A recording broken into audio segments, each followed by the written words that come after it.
Welcome friends. आज हम जो स्कीम को स्टडी करने जा रहे हैं उसका नाम है पोषण अभियान यानी नेशनल न्यूट्रिशन मिशन। ठीक है, तो नेशनल न्यूट्रिशन मिशन ये स्कीम के अंदर हमें कुछ बातें याद रखनी है जो मैंने ऑलरेडी ये स्लाइड पे दी है। यही से क्वेश्चन आ सकता है। ये बहुत कोर पॉइंट्स है ये स्कीम के। अगर क्वेश्चन आएगा तो वो इसी स्लाइड में से आएगा। बस आप अपने साइड पे इस पॉइंट्स को नोट करते चलिए, जैसे मैं समझा रहा हूँ उसी स्पीड में आप लिखते चलिए, ताकि आपको ज़्यादा समय तक इसको रिटेन करना अपने माइंड में इजी होगा।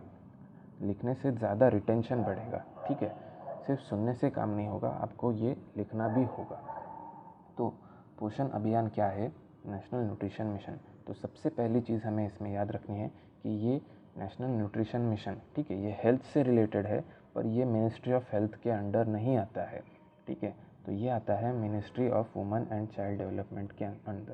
ठीक है, तो ये बहुत ही कोर पॉइंट हो सकता है कि आपके MCQ का पहला ही पॉइंट ऐसा हो कि national nutrition mission that is पोषण अभियान is come under ministry of health. तो ये गलत होगा, ठीक है, क्योंकि ये women and child development ministry के अंदर आता है। ठीक है, तो आपको इसको अच्छे से याद रखना है। तो इसमें हम करने क्या जा रहे हैं, to achieve nutritional improvement of children from 0 to 6 years, adolescent girls, pregnant woman and lactating mothers. ठीक है, तो ये चारों का न्यूट्रिशनल हेल्थ हमें अच्छे से इम्प्रूव करना है। न्यूट्रिशन मतलब जो भी हम फूड्स खाते हैं, ठीक है, तो उसके अंदर से हमें कुछ न्यूट्रिएंट्स मिलते हैं, कुछ मैक्रो न्यूट्रिएंट्स रहते हैं, कुछ माइक्रो न्यूट्रिएंट्स रहते हैं, और ये दोनों भी हमारी ओवरऑल डेवलपमेंट के लिए ज़रूरी होते हैं। ठीक है, तो हमें पता है कि इंडिया में सबसे ज़्यादा लोग अंडर डेवलप्ड है। ठीक है,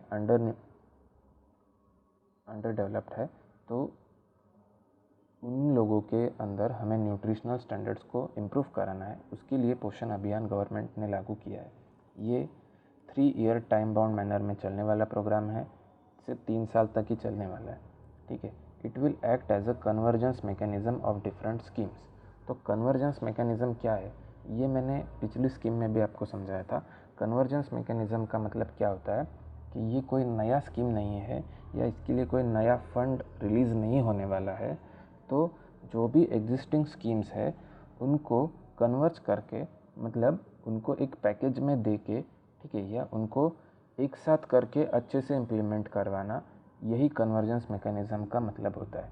ठीक है, मतलब कोई नई स्कीम नहीं है, एग्जिस्टिंग जो भी स्कीम रन हो रही है गवर्नमेंट की, उन्हीं सारी को अच्छे से कन्वर्ज करा के लोगों तक पहुंचाना, ये स्कीम का ऑब्जेक्टिव है।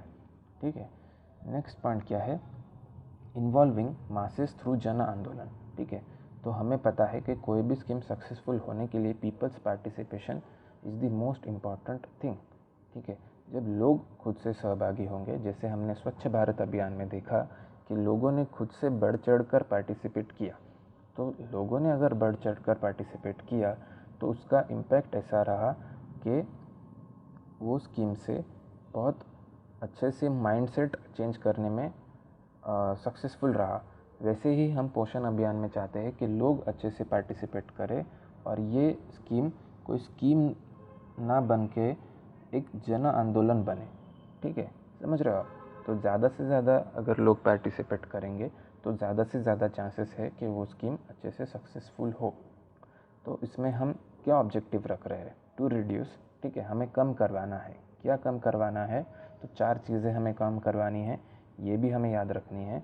First is stunting, second is under nutrition, third is anaemia, ठीक है, and fourth is low birth weight. तो ये चारों चीज़ें हमें कम करवानी। स्टंटिंग मतलब क्या, कि हमारे एज के हिसाब से हमारी हाइट का ना डेवलप होना। ठीक है, तो हमने देखा होगा कि कुछ लोग, उनकी एज बढ़ जाती है पर उनकी हाइट बहुत छोटी रह जाती है, तो वो चीज़ को हम बोलते हैं स्टंटिंग। तो वो हमें कम करवानी है। सेकंड है अंडर न्यूट्रिशन। तो कुछ लोग ऐसे भी होते हैं कि जिनको न्यूट्रिएंट्स नहीं मिला तो उनका वज़न बहुत कम होता है, बार बार बीमार पड़ते हैं। देखिए एनीमिया मत वही आता है कि बार बार बीमार होना। ठीक है, आपके ब्लड में हीमोग्लोबिन का प्रमाण कम होना, ये सब उसमें आता है। और लो बर्थ वेट, आपके बर्थ के समय ही आपका वज़न बहुत कम होना, तो ये चारों चीज़ों को रिड्यूस करवाना ये पोषण अभियान का ऑब्जेक्टिव है।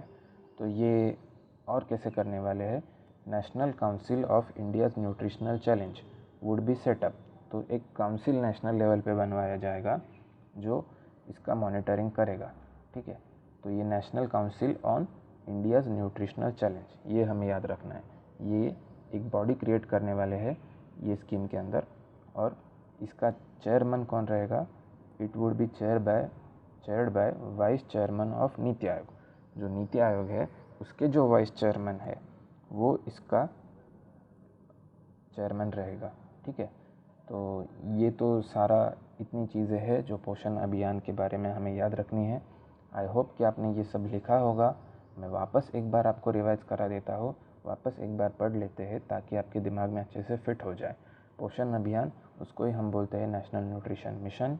ये आता है ministry of women and child development, ministry of health नहीं है, ये अच्छे से याद रखना है। तो ये किन लोगों के न्यूट्रिशनल स्टैंडर्ड्स को इम्प्रूव करवाने की बात कर रहा है, तो 4 लोग इसमें आते हैं, children between 0 to 6 year, adolescent girls, pregnant woman, lactating mothers, ठीक है। ये क्या करने वाला है, it will act as a convergence mechanism, it will converge different government schemes into one, and the scheme also hope to be a जन आंदोलन, ठीक है। लोग इसमें ज़्यादा से ज़्यादा पार्टिसिपेट करें, इसका ये ऑब्जेक्टिव है। 4 चीज़ों को हमें कम करवाना है, वो 4 चीज़ें कौन सी है, तो first is stunting, second is under nutrition, third is anaemia, fourth is low birth weight. ये चारों चीज़ों को हमें कम करवाना है। तो ये पोषण अभियान के इम्प्लीमेंटेशन के लिए एक बॉडी सेटअप करने वाले हैं। उस बॉडी का नाम क्या रहेगा, national council on India's nutritional challenge, ठीक है। इसको कौन चेयर करेगा, तो नीति आयोग के वाइस चेयरमैन जो रहेंगे वो इसके चेयरमैन रहेंगे। ये सारी इतनी बातें थी जो हमें पोषण अभियान के बारे में याद रखनी है। आई होप आपको वीडियो अच्छा लगा होगा। अगर अच्छा लगा होगा तो आप इसको शेयर कर सकते हैं, लाइक कर सकते हैं और चैनल को सब्सक्राइब कर सकते हैं। Thank you.